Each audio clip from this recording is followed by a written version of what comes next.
So last week we showed you the extent of illegal mining in Benoni on Gauteng's East Rand, and tonight we want to take you to Durban Deep, another end of the Gauteng province. It's an area near Roodepoort where the scale of illegal mining is even impacting a local animal shelter. Claw takes in animals from the nearby community to try and give them a safe place to stay, meals, etc. Volunteers are deeply involved with that project, but they say that the extent of illegal mining in that community is now posing a danger to themselves and the animals. Let's speak further about this now. We're joined by a volunteer at Community-Led Animal Welfare, Michelle Weedman. Michelle, a very good evening to you. Thank you so much for your time on the SABC. I've outlined slightly the problem that you're dealing with at the moment in Durban Deep. Tell us how illegal mining in that area around your shelter began and what it has morphed into now. So the illegal mining is surface mining. Obviously, we've got quite a vast area around us, and the miners have been digging in the local area around us, but they are getting closer and closer. It's quite brazen, and we are seeing, it really getting on top of us at the moment. And we've got some pictures that I'm hoping the team will actually bring up now of the extent of illegal mining, because from what I was looking at earlier, you say they're close. They're actually at your doorstep at this point, right?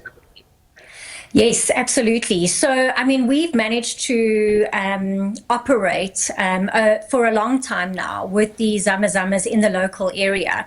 We're aware that they are there. We have tried to, maintain distance, but they are getting closer. The video footage that you're seeing now is roads all around us. It's made access to our clinic extremely difficult.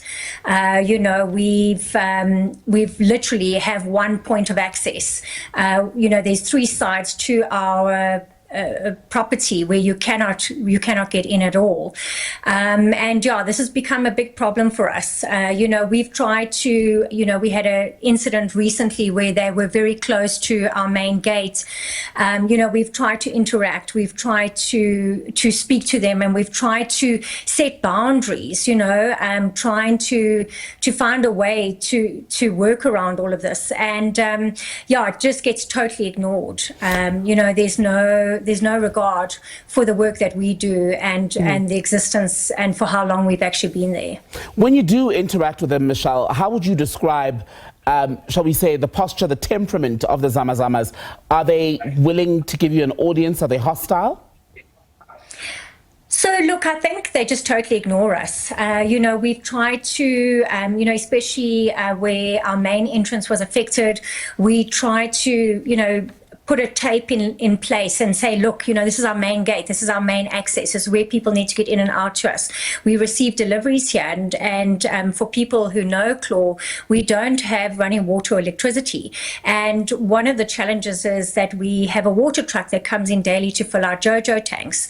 And every day we would set a new line for them in terms of, guys, please don't go over this line. And it would just get ignored. And the next day we would come in and find them literally in front of our gate. I mean, we've had incidents where we've literally had to dig our way out of our main entrance just to get out.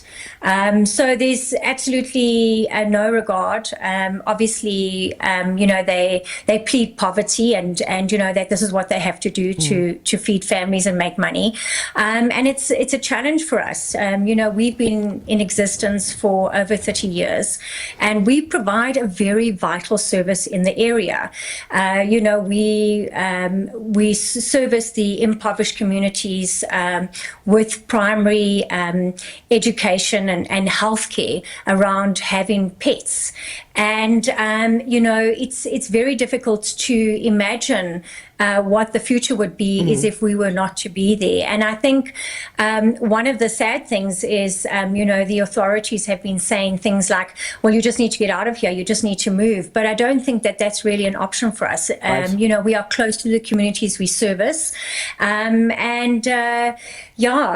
Just moving is not really an option. And I think we're feeling the pressure of the Zamas very very, very close. And within the last 2 weeks, we had an incident where they came into our yard. And they dug holes big enough that, you know, the cement garden furniture literally just fell into those holes. And I mean, cars could not get in and out. So it is a concern. It's a concern for us in terms of where all of this is going. You said earlier that when you try to speak to them, they basically ignore you. So once they are on your premises, do they pose an actual risk, a danger to yourselves as staff at Claw, the volunteers, and even the animals? And where we've seen other cases of illegal mining, that often goes hand in hand with violent crime, etc. Is it the same for Durban Deep? Durban Deep, I mean, the area is bad. You know, the gunshots that they hear at night, you know, it is a real thing that happens in the area. And we have staff that live on the premises. And, you know, in incidents where people have tried to speak to the Zamas and ask them to not dig or, you know, to move away, they have been confrontational.